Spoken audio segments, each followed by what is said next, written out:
Yeah, the scene where Ghostface is running from a piano, man, and Anna Faris's character was running from Ghostface and throwing all these obstacles in his way, and she just picked up her grandmother who was coming down the steps and threw it.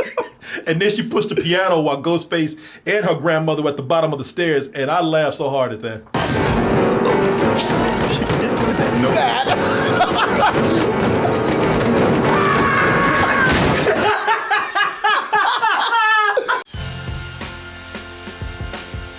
I'm going to be back at the Broadway Comedy Club. That's going to be Friday, April 17th. Get your tickets at doubletoastedny.com or go to doubletoasted.com. We've seen a lot of parody movies lately. When I say a lot, it's only been like a couple, but in such a short amount of time.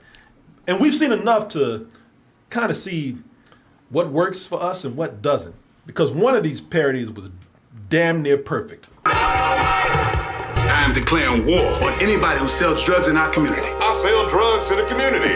Classic line right there. And classic parody movie Black Dynamite. Mm-hmm. We did that a couple of weeks ago, and it was better than last time I remembered. You know, what worked for this, and what we were talking about during that review, that retro review, we were talking about how it made fun of, but paid respect to, a film genre.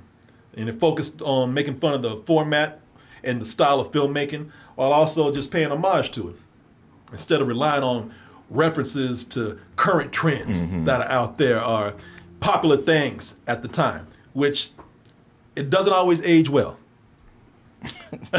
You leave the audience going, the new audience going, wait, what was that about? Like the one that we saw a few weeks before that, which is on the opposite end of Black Dynamite. We saw a parody that relied on nothing but popular trends out there. Idiot. Hell no, I won't marry you. Gosh. Gosh. Yeah, that's enough. You get the point. That's date movie. Kicked off the movie with that. They sure did. That's one of those Freeberg and Seltzer movies. If you don't know those guys, they always did these parody movies that end in movie, date movie, epic movie, superhero movie. The only ones that weren't like that, but which was somehow worse, Meet the Spartans. Yeah, you know, you get the point with those films right there. Those are some of the most hated movies by me. I cannot stand those films. You know, I have no love for those movies at all. You know, what they do is that they just, as you saw right here, they just laugh at the thing that, hey, just came out. Hey, remember that thing that came out a couple of weeks ago everybody's talking about, which will not be talked about in 2 years? It's resulting in some of the laziest form of quote-unquote comedy that is out there, man. And a lot of the stuff that was funny in that was unintentional. Like, we were just able to laugh at it because it's a funny puppet or, like, a funny small man. Yeah, that's why we did a roast, because we laughed at everything that you weren't supposed to laugh at. Hey, I guess it's better to get a laugh than nothing, though. Right. I love that cat. Like cat taking a shit. Yeah, you know, it's a bad puppet. They want you to laugh at the shit joke. No, we're laughing at this shit puppet right here. But parody movies, they kicked off to a whole new era. And what is it that kicked that new era off? What is it that started this new trend of spoof movies out there? I'm gonna tell y'all the rules to survive this situation. Rule number 1. Don't answer the phone. I'm in the house. Do you know where I am? You're behind the couch. Kick him in his ass. Y'all know this by now. This is Scary Movie, the first one. It came out in 2000. And this is a huge hit. By the end of its run, it made $200 million, over $200 million worldwide. And that was 26 years ago. So by today's standard, that would be even more. Oh yeah, you adjust it for inflation. I don't know how much, but it'd be much higher. You always see people say that, adjust it for inflation. So yeah, this made crazy money at the time. But what really set this apart is that it was way more crude than some of the others that came out. Even those Freeberg and Seltzer movies, which were pretty gross. Now this one really pushed the limits of an R rating because of the sex humor that was in it. And this made it a hit with a lot of young audiences out there, especially the younger teenage audience, not teenagers, younger teenagers, because this was the movie that they watched to get away with something. You know, it was a movie they weren't supposed to watch. You know, it's that movie you watch later on to sneak it on at a slumber party. Yeah. Or you paid for another movie to walk into this movie right here. I remember when this came out on VHS, my friend was like, dude, you gotta come over. My sister just brought Scary Movie on VHS. Yeah. First R-rated movie I saw when I was 9 years old. Is that right? Yeah. Yeah. It was brilliant. Yeah, a lot of people who were kids at the time. Yeah, they were. I remember that this movie is one of the first movies that I knew of that was mass bootlegged, that was downloaded, because these savvy young kids who knew more about the internet than their parents, they were downloading this movie and watching it on the sly. You remember Don Smith, my old boss? Oh yeah. Yeah, Don, my old boss Don would just get exasperated at a lot of things, and I remember one day I called him and I was like, Don, what's wrong? It's my kids. Somehow they got a hold of that Scary Movie. And I didn't help the suit. You're like, oh, you don't want to. Don, you should leave right now. Yeah, you're an awful parent, Don. You're slipping, man. How could you let this happen?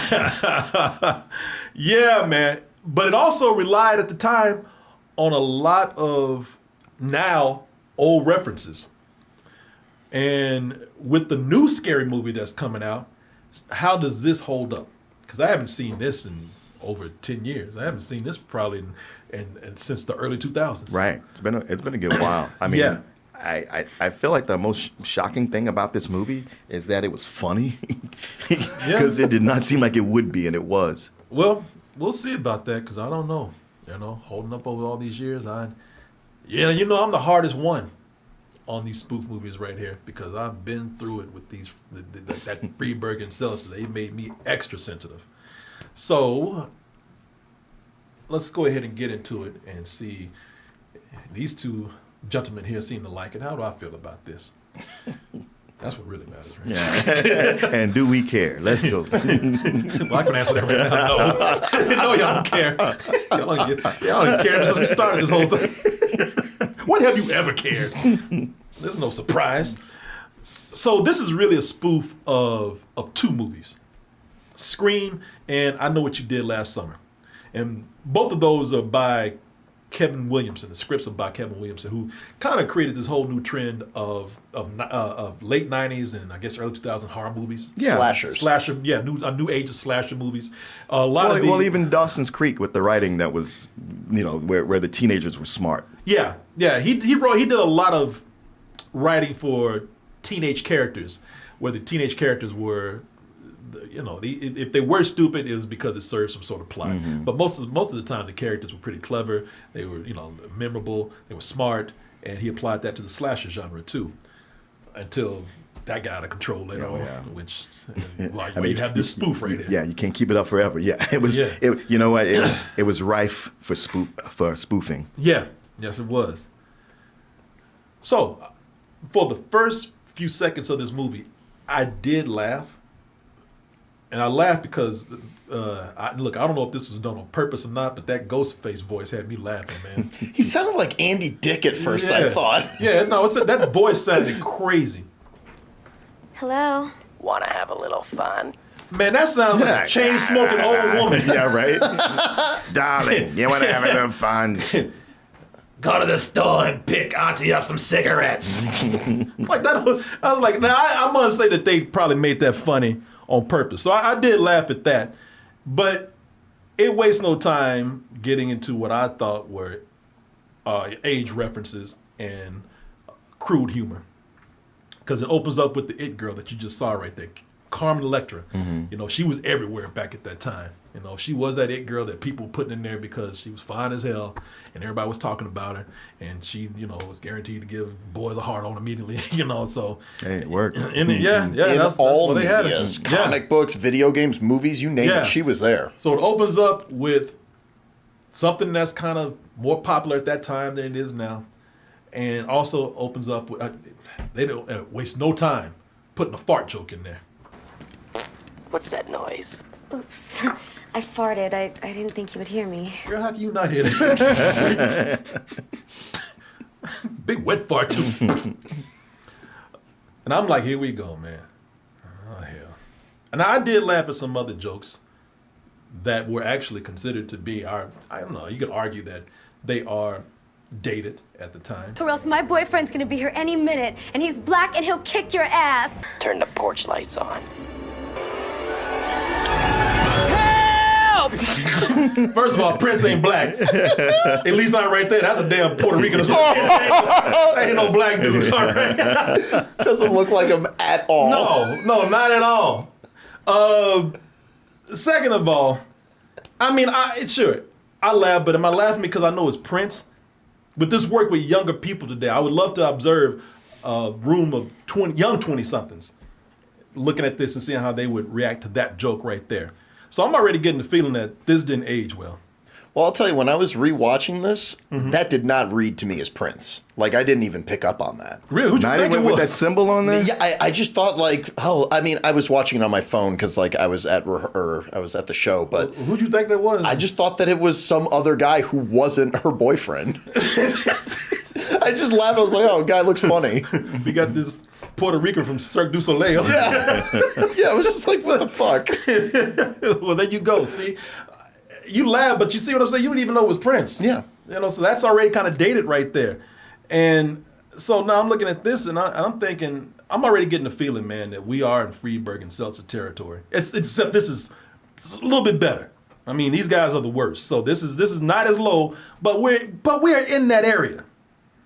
But then there were jokes that came along right after that, and I thought, okay, you know, I'm sitting up here being really sensitive about dated jokes. And I started noticing that they were doing things that weren't relying on that humor. You know, something that I like more in my parodies, the stuff that can work at any time period. Like when Carmen Electra's character was doing the Jiffy popcorn. Yeah. And the bag kept getting bigger and bigger. Yeah. You know, that was funny, man. They were doing things, playing with her. Now, this is something that doesn't just rely on Carmen Electra. This could be any hot chick. I liked it when she was running from the killer, running for her life. That sprinkler sister came on and even I was like, damn. That's agents right there. So I guess that's the first moment that wasn't in the version I watched because I watched it on YouTube. That scene wasn't in there. That's not really? No, wow. That one wasn't in there. I saw her running on the treadmill, but it skipped that. Oh, okay. Yeah, I don't know why that's so offensive. Yeah, me either. Just a chick, you know, in a bikini running. I thought it was funny that she did some humor at her own expense. You know, around the breast implant. That's pretty funny, man. Especially when Ghostface takes it off the knife. You just hear him go, ugh. And then he cut back to her and everything's fully intact. Like she just had another one that was in there, a spare.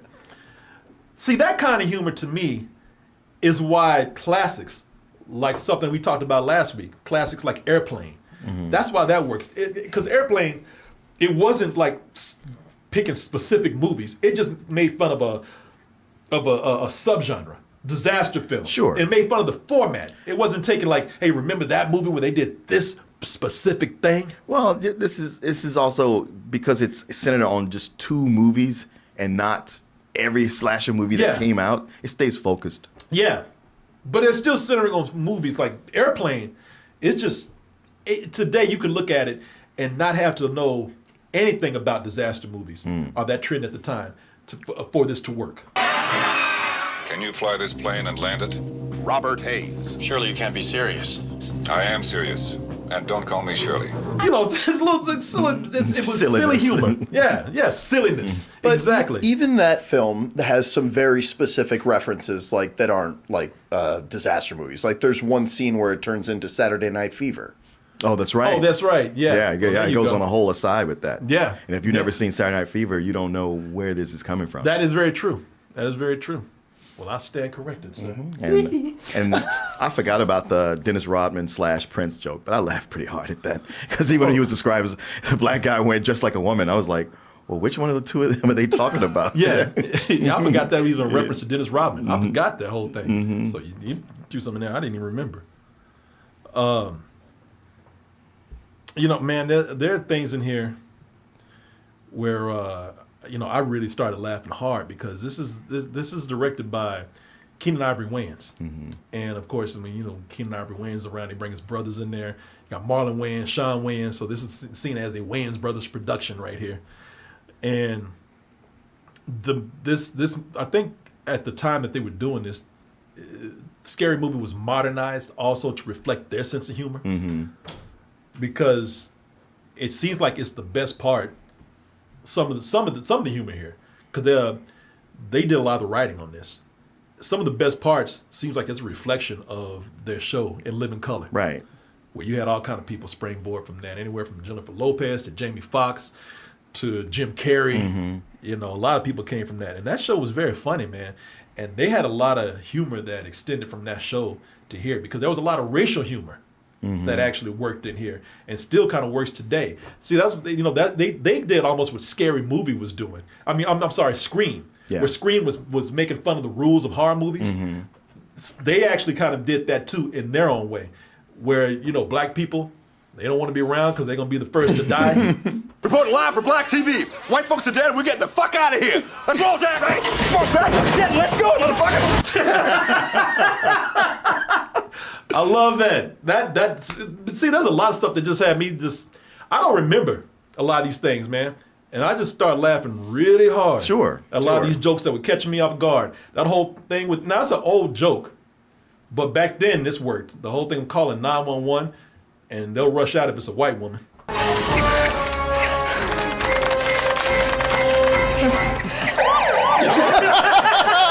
That's a great editing job right there, too. It's not even them driving, it's them pulling up. Man, now one joke I do remember in here, because some of this stuff, I don't even remember what I thought about the movie at the time. I think I thought it was good. I'd be honest with you, I don't know. If y'all want to find that review and put it up, then let me know. But I don't even remember what I gave this. But there is one joke in there. There's some stuff that I quote to this day. And I think I did this. I think I did this a couple of days ago when I was at the barbecue place. Oh, yeah? At the barbecue festival with you. That line where she tried to give that homeless man a sandwich. Oh, yeah. Oh, yeah. No, I've had... I said $1, bitch. Man, I give bums money to this day because I don't want to get hit in the head with a sandwich. I've known people who've had that happen to them. Good. Yeah. It's hilarious. Should happen more. Yeah, it happened to my friend. He gave a bum an apple and he hit him in the back. Oh, shit. Don't give a bum a can of something. Yeah, right. Knock your ass. Here's some Wolf Brand chips. I said $1. Oh, that's a classic line right there, man. Also, I didn't realize how observant some of these jokes were at the time, because we joke about how these teenagers, when they're cast, they're really like 20 years old and 30 years old. I thought we thought of that. It turns out that this movie was on top of it back in the day. Yeah, they cast people in the late 20s, early 30s to play us. I mean, it's funny because the whole time watching it, I'm thinking like, man, how they gonna play them off as teenagers? And then they had that scene right there. I did the same thing, Martin. I was saying, look at them casting these 30-year-olds up Yeah. in the movie. Like, yeah, we know, bitch, you idiot. We did that on purpose. It's the joke. There's two jokes in particular that they keep hitting over and over. And I was like, at first it was funny. I was like, damn, y'all keep doing this. And they both have really good payoffs to where I was like, yeah, all right. We'll probably get in right. that in a little bit. Say that and see if we get into it, man, because, needless to say, I'm laughing hard at this. I'm talking about how some of these jokes are classic pieces of humor that have lasted over the years. So this movie is not as dated as I thought it was. I thought it would be, especially when I started watching it at the beginning. I'm looking at this, and I'm surprised at how much of this really is working. Now, there's some stuff in there that doesn't work for me, but for the most part, as you said, this is 26 years ago. And I'm pretty impressed how much this is really working. And a lot of it's not just because of the writing. Yeah, the writing it has a lot to do with it, but I think they did some great casting here. The cast in this is better than I thought. And I know a lot more about them now than I did back then because, of course, I'm researching this and reading up on this. And I didn't realize that Anna Faris was pretty much unknown. Oh, yeah. At the time. Yeah, I don't remember what she was in before this. Yeah, she wasn't in anything. So this was the first thing? Yeah, she was hired because Keenen Ivory Wayans thought that there was sort of this innocence to her and thought that she was just naturally funny. Yeah.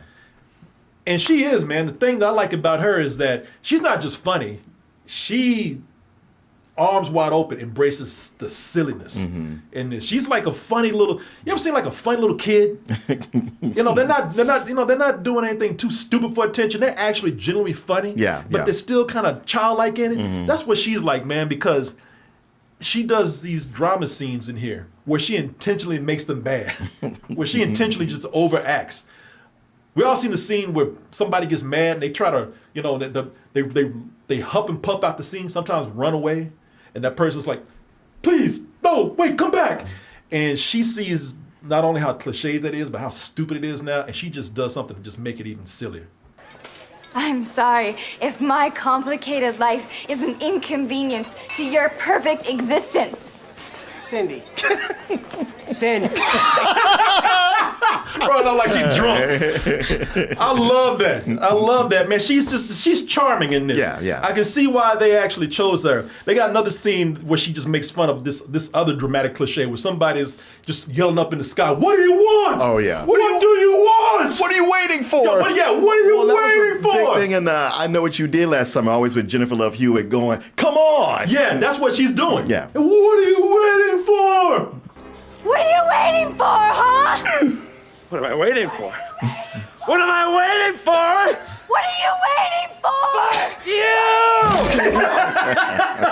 You! There was a dude who was about to commit suicide. A teacher who just had it with these kids. And they were about to talk him down until you came out there with her crazy ass. What are you waiting for? What are you waiting for? Love that, man. Regina Hall. Oh, she's actually in my favorite scene in the whole movie. This is probably the biggest highlight for a lot of reasons. For one, it refers to a big scene that happened in the sequel, Scream 2. For another, this is what people wish they could do to somebody who's not shut up in a theater. And black people even accept this. That, man, this is a stereotype. Yeah, we do this, and we don't like it either. I think more black people cheer than white people for this scene right here. Is where Regina Hall, who plays the boyfriend of Sean Wayans in here, she cannot shut up in the theater, man. That ain't no man! Your real hair right there! Mind. I know you better get out of my face! She's about to get it on with Shakespeare. Shakespeare. And these people are sick of her, man. Yeah, that's how man, that's a great parody of the scene where because they made fun of black people dying at the beginning of the movie in Scream 2. And so they found a way to spoof that in a really clever way. People so sick of her talking in the movie. Ghostface was like, well, I was about to kill him, but everybody else, somebody grabbed that knife like, no, I got this. You're taking too long. Sit down! Shut up! I'm gonna kick back and watch the movie. They got this. Yeah. Schindler's List! Jackie Chan movies! And then they go back to watching the movie in peace. Shout out to the casting director, because all those extras were really well casted. Their faces and all their performances were amazing. Right? Yeah, they really sold the shit out of that. Yeah. Well, they just let her go on for a long time. And I was like, wow, I'm hating you and then laughing my ass off at the same time. Yeah, man. What really made this satisfying is that she ruined a lot of movies. She was in Schindler's List. She was at the Fugitive. She was at a lot of Jackie Chan movies. She ruined the movies for a lot of people. What y'all mad about? They don't even get together at the end. Yeah, that is probably the biggest highlight for a lot of people. That's your favorite scene? Yeah. I forgot it was in there. I was like, I think there's something, and rewatching it, oh, I laughed so hard. Yeah. No, I did too. And I forgot how good Shannon Elizabeth was in this. Shannon Elizabeth, she's the American Pie girl. And everybody kind of took her for granted as, she's the hot chick that just takes her clothes off. And turns out, man, she's actually a really funny comedic actress. She hasn't acted in a long time, but she's really good in this. There's a scene where she's in a beauty pageant, and her talent is to come out and give a dramatic reading. And it's very convincing because of something that's going on. Somebody do something! Somebody do something! It's killing you! Oh, He's good. She's good. And you think she's going to be traumatized, but she gave such a good performance. And that was her boyfriend that was getting killed. But she gave such a good performance. Everybody's like, no, you won. You won! They're calling your name. I won? They're calling your name. Go! Buffy, what happened? What about Greg? Oh, fuck Greg! I won! This was a lot better than I thought it was, man. Even if I did like it at the time, it's a lot better than I thought it was. I know y'all thought, oh, here come old Sourpuss Coleman up here. No, I knew what you were doing. Yeah, I saw the movie. Yeah, we kind of see you coming down the road on some of these things. Well, I guess I can just go ahead and tell you about this ad. Yeah, then. I can see an ad coming up too. All right, you know everything. Just let you have this one today. Yeah, you just got served. I'm gonna serve you this nice factor meal right here, man. You know, if you're gonna get served with something healthy, but also convenient for your busy life out there. Julian, young Julian, you're always at rehearsal for these plays. You're doing this show right here. Julian, how do you get a nutritious, decent meal? I don't. Well, now you can with Factor right here. People, this portion of the show is brought to you by Factor, and I actually eat Factor because, you know, I stay busy, but as you can see, I like to take care of myself. I like to exercise. I like to eat well, nutritious. And it's hard to do that when you're on the go. You end up eating old nasty fast food. Oh, yeah. Yeah, especially happens too often. Yeah, especially if you're at home and you're trying to make it quick. Chances are it's not going to be good for you. But that is not the case with Factor right here. Factor, these meals are healthy and they're prepared in 2 to 3 minutes. So you probably wonder how this is done. What goes into this? Quality, functional ingredients, including lean proteins, got those colorful veggies for you, and whole food ingredients. And if there is fat in there, it's healthy fat. No refined sugars, no artificial sweeteners. Options include high protein, calorie smart, Mediterranean diet, and many more. Plus, they got that new Muscle Pro collection that supports strength and recovery. I'm giving you the gift of good health, delicious meals, but I'm gonna give you something even more. Our Factor's gonna do it. If you go to factormeals.com/toasted50off and use the code toasted50off, you'll get 50% off your first box plus free breakfast for 1 year. Offer is only valid for new Factor customers with code and qualifying auto-renewing subscription purchases. Oh, folks, I want to thank Factor for sponsoring this portion of the show. I want to thank all of you out there for your support. All right, let's get back into Scary Movie. But the one thing you didn't mention in that scene, and it speaks to the entire film, is just the attention to detail with visual gags. Like her sash saying Miss Fellatio. I saw that, yeah. and there's like a motif in this film about sucking dick, but I'll get to that later. Yeah. I'm not kidding. Man, continue with the cast. Shawn Wayans. I thought he was funny, man. I think he's very funny. He's my favorite character in the franchise. Yeah, Ray. And by the way, this is Shawn Wayans' idea. He's the one that had the idea first, and then started writing it with his brothers, and then Keenen Ivory Wayans came in and directed. There's even a whole thing about how they were developing a spoof of Scary Movie, while at the same time Freeberg and Seltzer were developing a spoof for I Know What You Did Last Summer. And Miramax at the time bought both of them. And depends on who you ask, the Wayans were pissed because they didn't use any of the jokes that Freeberg and Seltzer had written, but they got a writing credit. And I can believe that because you believe me, if you know a Freeberg and Seltzer movie, you can spot that joke easily. Sure. It's the one that you don't laugh at. It's the one that's not a joke. Yeah. It's the one that, hey, look at this. You remember that? But Shawn Wayans is, man, he's hilarious in this. He's very funny. But wait! There's more.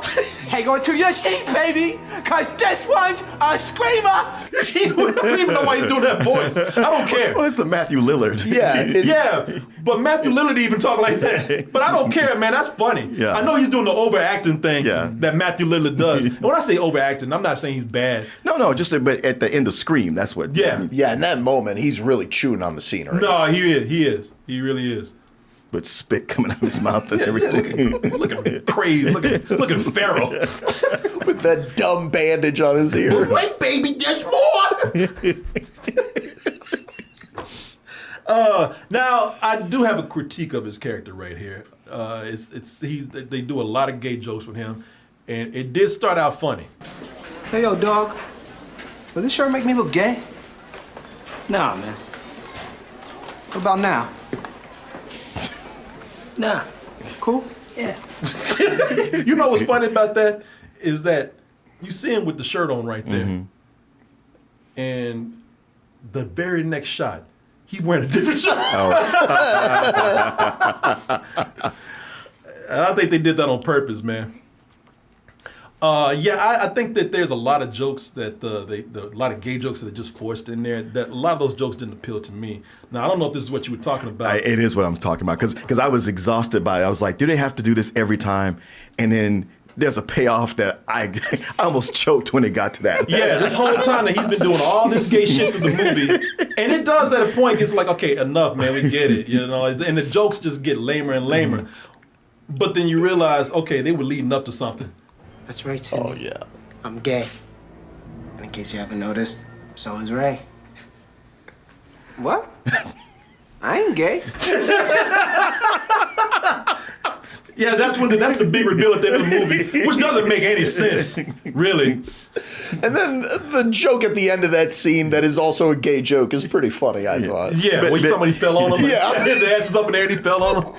But Sean Wayans, just the way he delivered that was what? like, I ain't gay. yeah, like a subtle look over, like, what? I ain't gay. And then proceeds to describe gay things. Yeah. I'm not gay. Remember that time we did it? No, you sucked my dick. I didn't.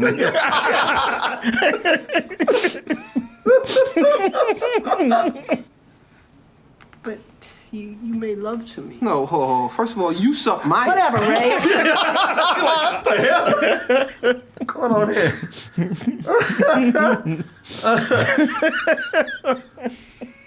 Man, even the supporting cast was funny here. Sherry O'Terry. Oh, yeah.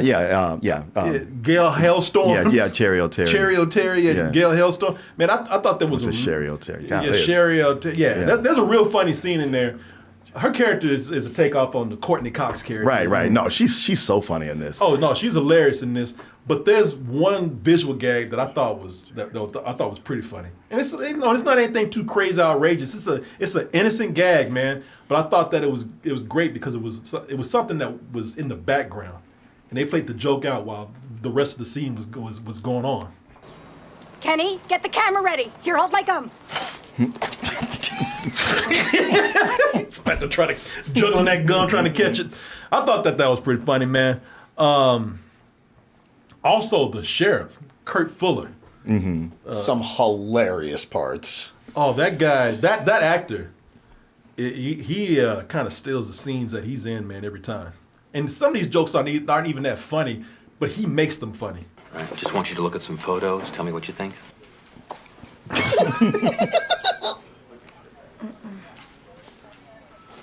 Okay. He plays so straight. That's like straight out of Airplane. That is very much a classic Airplane joke, and the reason why is because he's playing it so straight. Yeah, he's great, man. That joke is like somebody say, "You pale as hell." Yeah, he is, man. I think that's part of the joke too.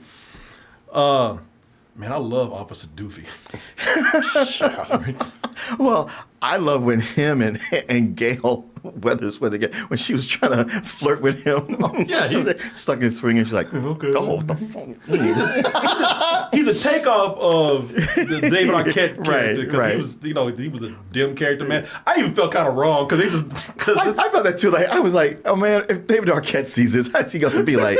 come on, man. Wait, what y'all doing this to me? You know, listen, you know, he's going Tropic Thunder full retard. Yeah, so I'm like, man, they making fun of the mentally challenged, but I said, it was funny. He just had, they had some, like if I was drinking something, I would have spit it out because there was a line that I was not expecting to happen.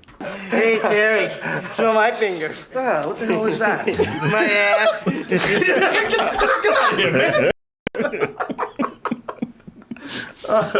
Yeah. It's funny when you know the character that he's making fun of. Yeah. No, that's the thing. And they're bringing him back for the new one. I saw he's going to be an ICE agent in the new one. Really? Yeah. That makes sense. That makes perfect sense. Shit, all of them are doofy. So the principal in the movie is this guy right here, Mr. Squeaky. Cindy Campbell. Isn't she the daughter of, what do you know? Oh, yeah, you know Mrs. Mrs. And, So if you're watching that, you're probably thinking that's just a weird character. But that is actually, now this is it's a deep dive, but it's kind of clever because it's a play on Henry Winkler playing the principal. Oh, I didn't make that connection. Okay, because Henry Winkler, he played the Fonz in a 70s TV show. Right. So, and they brought this guy on. Again, it's a deep dive. It'll go over a lot of your heads right there. This guy, David Lander, played this character named Squiggy in a 70s show that was spun off from the show that Henry Winkler did. Yeah. Henry Winkler was from Happy Days, and Laverne and Shirley was a spinoff of Happy Days. And that's Laverne and Shirley right there. So that, again, that's a real deep dive for Generation X who grew up on TV like us. Right. Yeah, a lot of people out there won't know this. But the cool thing about it is that you don't have to. You don't have to. It's one of those things where if you know, you know. You know, and everybody be like, oh, that's cool. But if you don't know, hey, it's just the principles, you know, just him and his sheriff are just a couple of pervert weirdos. You know, he's just a dude with weird hair. And a funny voice. I recognize the voice. I did not get the reference. Squiggy talked like that in the show. Hello, Laverne. Hello, child. So that was that thing that they did. The only one, and I don't know how y'all feel about this. Let me see here. Man, let me see if I can find this. The only one that I was not into was this character here. Oh, wait a minute, hold on. I'm going to preemptively think we agree. Okay, I think we do. I'm picking up your vibes right now. Jimmy, you're so loud. And make sure you take your behind to class today. I do be going to class. Okay, yeah. I was like, man. Yeah, I mean, I didn't want to, be predictable, but he was the only character, the only thing that I was just, whenever he was on, I was like, man, these are not funny, and he's overacting, and it feels like he's in a different movie from everybody else. Yeah, everybody's not playing it completely straight, but everybody's, goddamn, they're a person. Yeah. They're human. Yeah, they showing some restraint. He was just. I'm gonna see how many faces I can make. Yeah, although I will say I did like some scenes that he was in with Ghostface. It's the character of Shorty that Marlon Wayans plays, and he's a big pothead. And so I thought, even though the character I didn't care for too much, I thought they did some really funny things when he was in the same scenes with Ghostface. Yeah.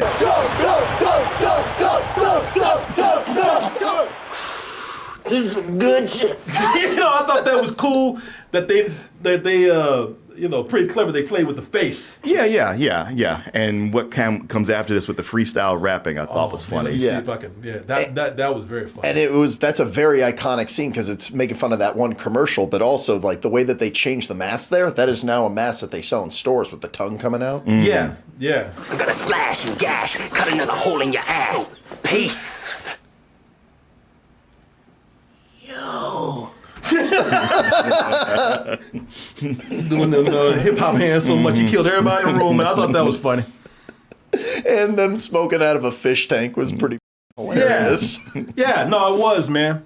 Listen, it comes down to your style of humor, because I don't think this is something that would work for everybody. I mean, the movie, critics would almost split in half on this. And I understand why, man. Listen, it's stupid. And I kind of like that. I really actually like some of the dumb humor in here. Let me see if I can find the one scene. got to bring this up because they got one scene there with a piano. Do you remember this? That's my favorite part of the movie. Man, so I hate to be the one to do this, but when it goes Looney Tunes, it's good, man. They got some great slapstick in here. Some of it, no, and really, I know y'all like, well, you go to Looney Tunes again, but some of this is really influenced by Bugs Bunny and Looney Tunes. Sure. Those classic Looney Tunes cartoons. The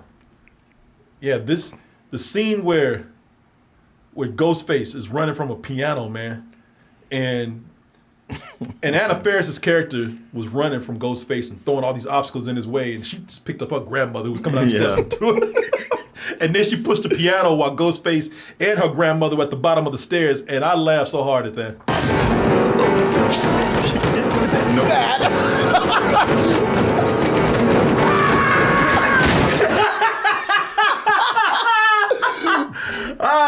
Old people getting hurt. I love that. But that speaks to the cleverness of the movie because it's so fast paced and they know to hit you with a joke and then another one right after it. Yeah. There's also parts of the crude humor where, I feel bad even saying it messes up the story because ain't no story here. Yeah, what are you talking about? But that big reveal. So the boyfriend of Anna Faris's character, Cindy, Bobby. Yeah. So they got a scene in here which is probably the nastiest scene in the movie. I can't even show it. That is the scene I laughed at the hardest. And when I talk about a joke paying off, because him being horny all the time, I was like, yeah, okay, we get it. Jesus.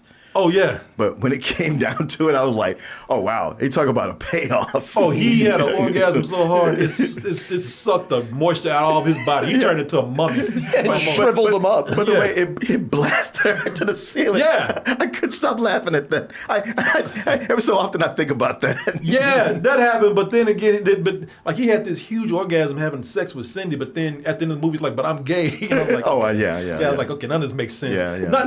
It's not even meant to. Hell, in the sequel, they brought back all the characters that died and did not. Yeah, in Scream 2. I'm sorry, Scary Movie 2. Yeah, like the character of Ray. Yeah, Ray's revealed to be one of the killers, and he died. Yeah, and he comes back in the next movie, and it was revealed like, oh, I went away for the summer and came back, and I'm better now. It's like, okay, that's part of the joke actually that like nobody acknowledges what happened in the first movie. Okay, yeah, Shorty dies too. Yeah, and he's back.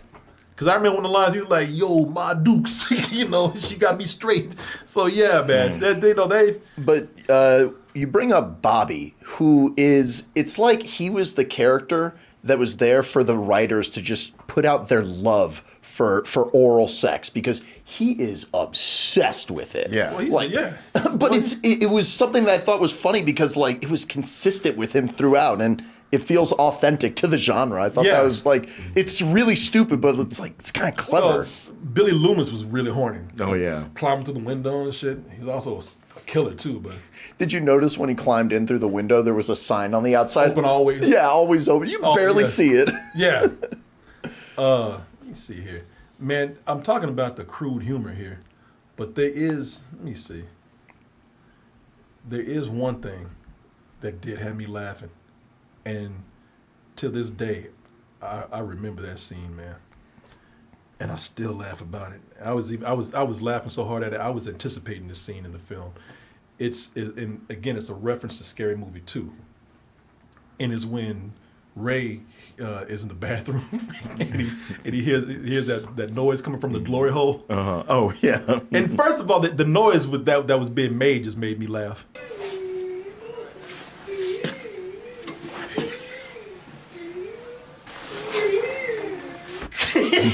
And then a dick comes through there and starts playing with his face, but sounds like Jim Carrey noises or something.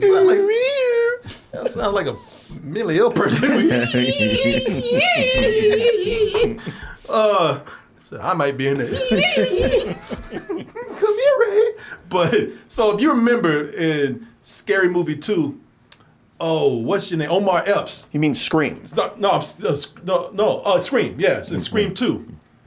Yeah, Scream 2. Omar Epps puts his head up to a bathroom stall, and whoever the killer is stabs him through the head. And this is what their take is on that. Are you going to show this? This wasn't in the YouTube version I watched. First of all, let me see. Oh, I don't know if you want to do that. Yeah. Well, no, I got it. I got it. Let's see. Do it again. Do it again.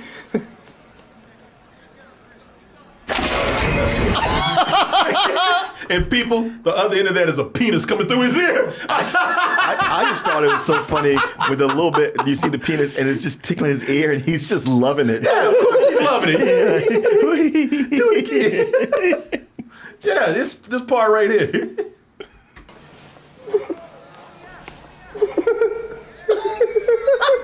Man. So I don't know if bringing in the references for I Know What You Did Last Summer, I think they could have just done Scream, parodied Scream and had enough. I think some of the jokes that they did with I Know What You Did Last Summer might have jumbled things up too much. Well, it was there to point out how stupid that movie was. Yeah.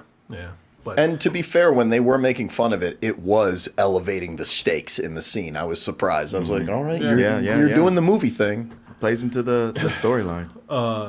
Dated references here. Yeah, they do a Blair Witch reference. I mean, it's not bringing anything down. If you know it, that's fine. If not, then whatever. It's not really a hilarious scene, but it's all right. And of course, they did what everybody else was doing to the point of it was just on everybody's nerves. The point of just exhaustion. A Matrix reference.